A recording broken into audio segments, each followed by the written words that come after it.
Welcome to part 0 of the mini course on vectors. We're going to begin by giving a quick overview of real numbers as a preamble before we begin with actual vectors, because we're going to use them all the time. If you already have a good understanding of real numbers, then feel free to skip ahead to the next episode. Okay, let's begin.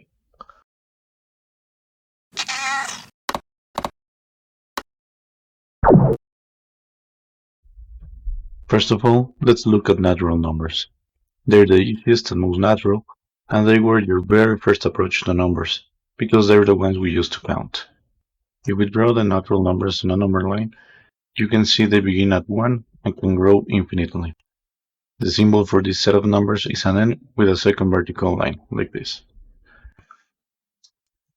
I'm probably gonna insult you with this, but let me clear a bit of symbology up. If I write these symbols, it's equivalent to saying x is a natural number. Now, what fun are numbers if you can do anything with them? Let's look at some operations. The easiest one is the addition. Take two natural numbers, x and y, add them together, and you get a third number, w. Then I can assure you that every single time, no matter what, w is gonna be a natural number as well. For example, take 6 and 4 and add them together to get 10. 10 is also a natural number.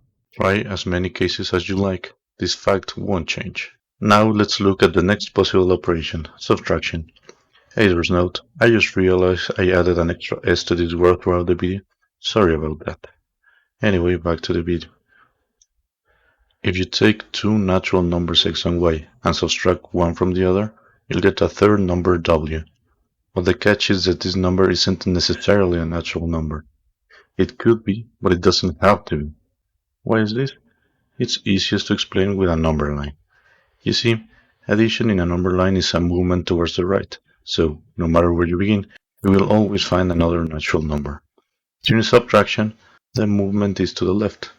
In this case, if the absolute value of the first number is greater than the absolute value of the second, the result will be a natural number. But if the absolute value of the second is equal to or greater than the first, you will have to go to the left of 1, but there's nothing there so far.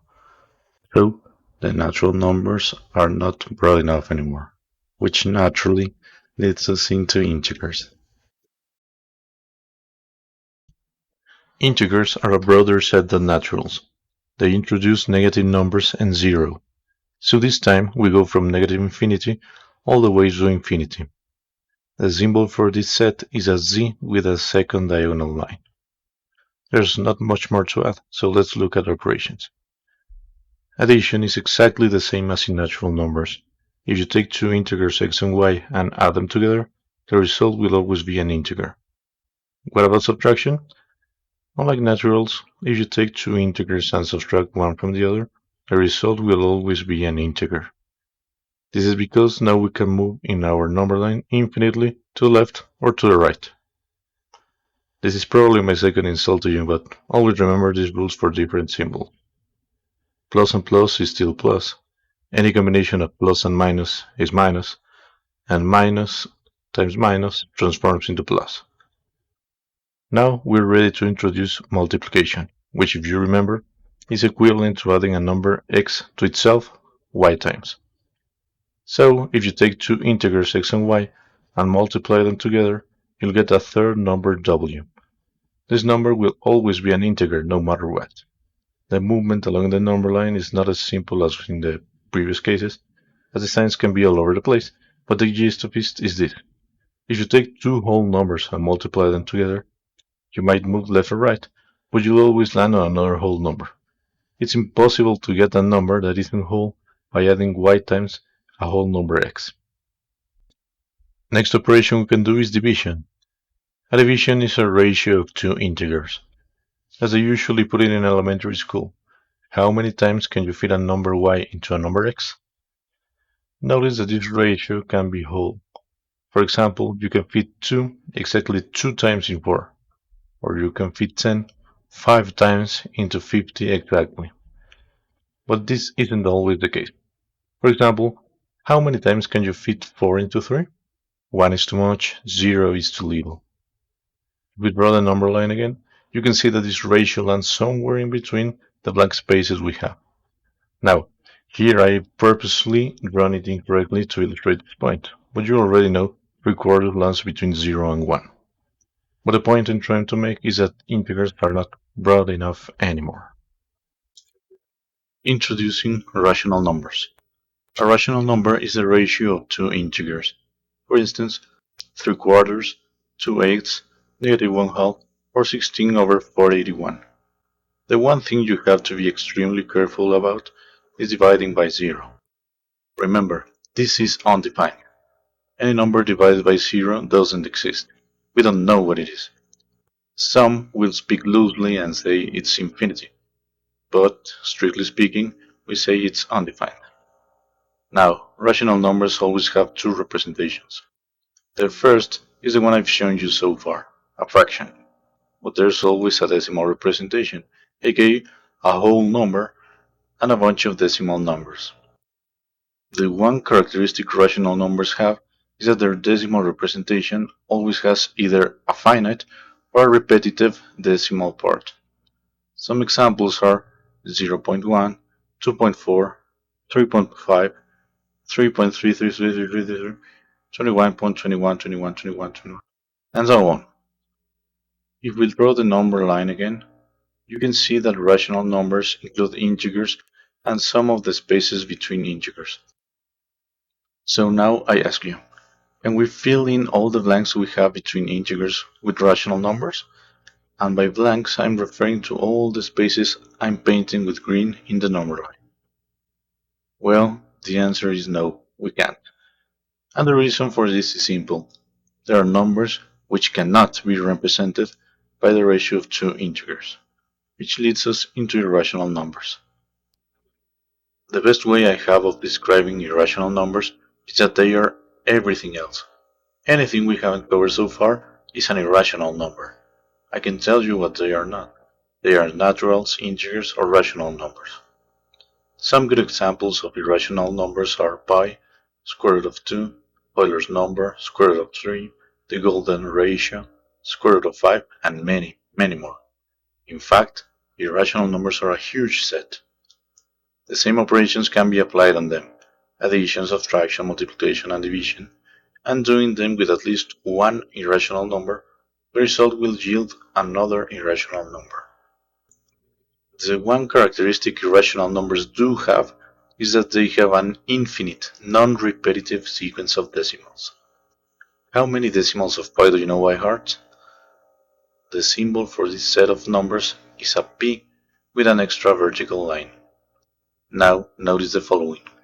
Naturals are a subset of integers. Integers are a subset of rational numbers. But irrational numbers aren't a subset of anything. They are their own thing. Finally, we can talk about real numbers.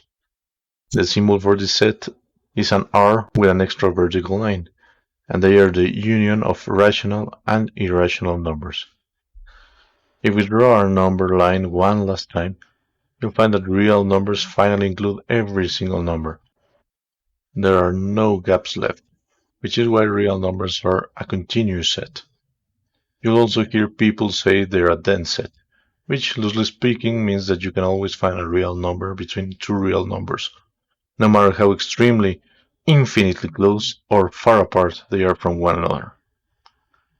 Now, notice the following. Naturals are a subset of reals. Integers are a subset of reals.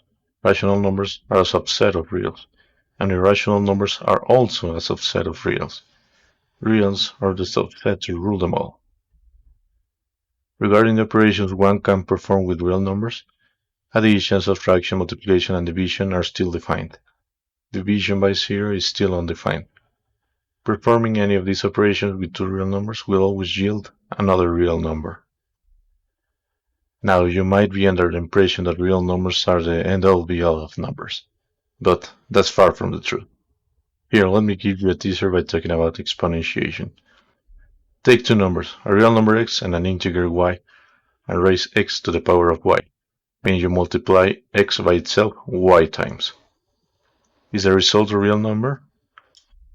Well, since y is an integer, the answer is yes. I'll write down a few examples, but know that this is true for any whole exponent. But what if y is now a real number? Then the result is not necessarily real. Here I'll give you a few examples. As you can see, the result of the first four cases is either natural, integer, rational, or irrational. In other words, a real number. But what about negative 64 to the power of 1 half? Well, the result is not a real number anymore. Let's make the opposite computation to find out why. The inverse operation to this would be raising a number to the power of 2, and the result of said computation is always positive. Multiply any number by itself twice. No matter if positive or negative, the result will always be positive. Therefore, the square root of 64 simply cannot be a real number. The correct answer is 8i, and this is an imaginary number. 8i squared equals negative 64, which is the result we are looking for. So, for now, just know that there is stuff beyond real numbers, but that's a story for another day. For the time being, we'll be working with only real numbers, so make sure you have a good understanding of the topics covered here. In the next part, we will actually begin studying vectors, so look forward to it. Thanks for watching, and I'll see you in the next part.